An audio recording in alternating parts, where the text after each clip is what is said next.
Os segredos íntimos dos vikings, o lado oculto da história. Eles vieram do norte, do frio, do vento cortante, invadiram terras, saquearam vilas e escreveram seu nome no medo dos inimigos. E quando a espada era guardada? E quando as batalhas terminavam? O que acontecia por trás das portas de madeira? A vida íntima dos vikings era um território tão selvagem quanto o campo de guerra.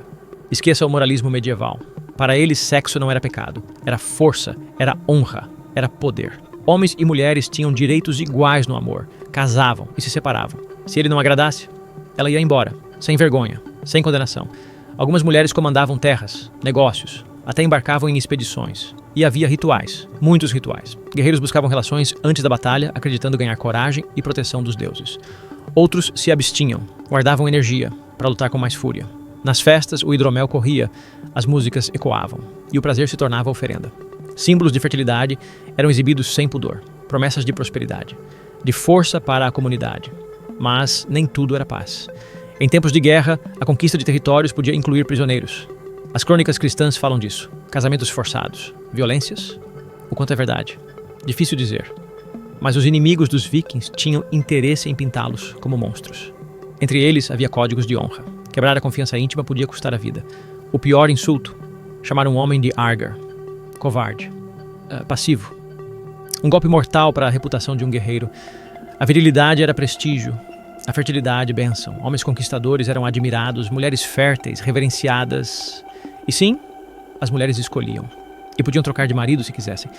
Mas então o cristianismo chegou e trouxe proibições. Adeus às festas eróticas, aos símbolos de fertilidade, aos casamentos múltiplos. A igreja moldou a cultura. E muito do que era liberdade virou pecado. Mas alguns segredos resistiram, escondidos, preservados em aldeias. E nas páginas das sagas, hoje arqueólogos encontram pistas, fragmentos, vestígios dessa intimidade. E a verdade é clara. Para os vikings, o corpo era tão importante quanto a espada. O prazer tão estratégico quanto a guerra. Amor e batalha, duas faces da mesma moeda. Então, da próxima vez que imaginar um viking, lembre-se, atrás do olhar feroz existia um mundo secreto, de rituais, de desejos, de poder. Porque no fim, para eles, viver intensamente era a maior vitória. Revela o que os livros não contam. Os vikings surgiram por volta do final do século VIII, principalmente nas regiões que hoje são a Noruega, Suécia e Dinamarca. Eles não eram apenas guerreiros brutais. Muitos eram fazendeiros, pescadores, artesãos e comerciantes habilidosos. Suas viagens não se limitavam a saques. Eles criaram rotas comerciais que iam da América do Norte até o Oriente Médio. Eram mestres em navegação, usando navios chamados drakars, capazes de cortar tanto mares abertos quanto rios estreitos. Essa habilidade permitia ataques surpresa que deixavam cidades inteiras em pânico. Na religião, seguiam um panteão pagão, com deuses como Odin, Thor, Freyja e Loki. As crenças envolviam honra, destino e a vida após a morte, o famoso Valhalla, onde guerreiros caídos em combate banqueteavam com Odin até o fim dos tempos.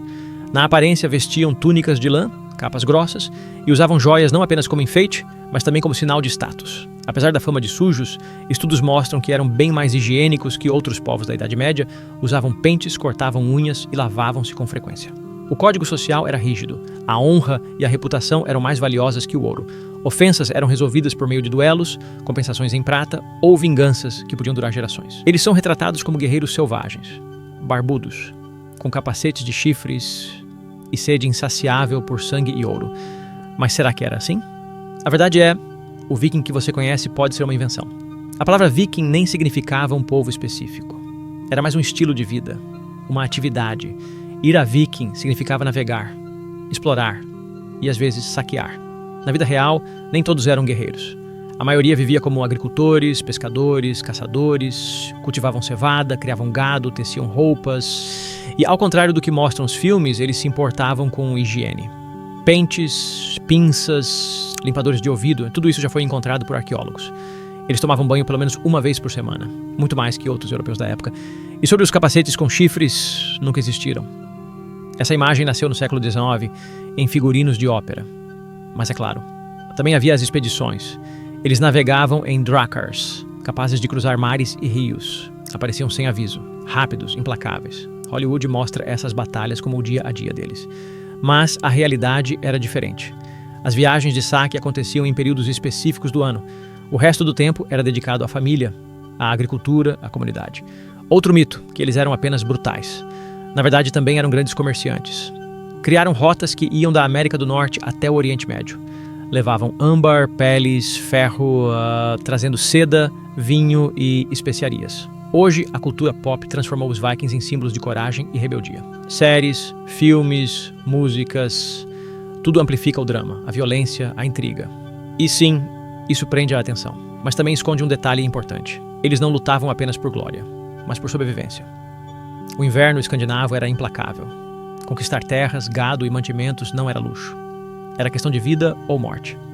Curiosamente, valores que vemos hoje na Escandinávia, igualdade de gênero, organização comunitária, respeito à natureza, têm raízes no período viking. As mulheres tinham direitos, podiam se divorciar, administrar propriedades, e a honra era a base de toda a relação social. Então, da próxima vez que imaginar um viking, não pense apenas no bárbaro com machado em mãos. Lembre-se do agricultor, do comerciante, do pai de família e, claro, do explorador que navegou mais longe que qualquer europeu da sua época. Porque, no fim, a verdadeira história é ainda mais impressionante que o mito. Hoje, a palavra viking costuma ser associada a um estereótipo. Guerreiros brutais, barbudos, usando capacetes com chifres e navegando para saquear terras distantes. Essa visão vem muito mais de filmes, séries e ilustrações do século XIX do que da realidade histórica. Na realidade da antiguidade, os vikings eram parte de uma sociedade complexa. Nem todos eram guerreiros. Muitos eram agricultores, pescadores, artesãos e comerciantes. Eles cultivavam cevada, trigo, criavam gado e faziam trocas comerciais com regiões tão distantes quanto Bizâncio e o Oriente Médio. A higiene era importante. Arqueólogos já encontraram pentes, pinças e limpadores de ouvido, mostrando que eles cuidavam da aparência e lavavam-se com frequência. Algo raro para o padrão europeu medieval. E, sim, lutavam, mas não passavam a vida inteira saqueando. As expedições eram apenas parte do ano. O resto do tempo era dedicado à vida em família e à sobrevivência no clima rigoroso do norte. Já no imaginário moderno, a cultura pop transformou os Vikings em ícones da rebeldia e da força bruta. Séries como Vikings e The Last Kingdom popularizaram seus nomes, mas também dramatizaram bastante a violência e os dramas pessoais. Os capacetes com chifres, por exemplo, nunca existiram. Essa invenção veio de figurinos de óperas no século XIX. A música, o cinema e até marcas de roupa usam a estética viking como símbolo de coragem, liberdade e resistência, mas raramente mostram o cotidiano real deles. O contraste principal é que, antigamente, a vida viking era movida pela necessidade. Conquistar terras e bens significava sobreviver a invernos duros. Hoje, a imagem deles serve muito mais como inspiração visual e ideológica. Curiosamente, muitas tradições foram preservadas no povo escandinavo moderno, especialmente no modo como valorizam igualdade de gênero, organização comunitária e conexão com a natureza. Valores que, em parte, vêm do período viking. Obrigado por assistir.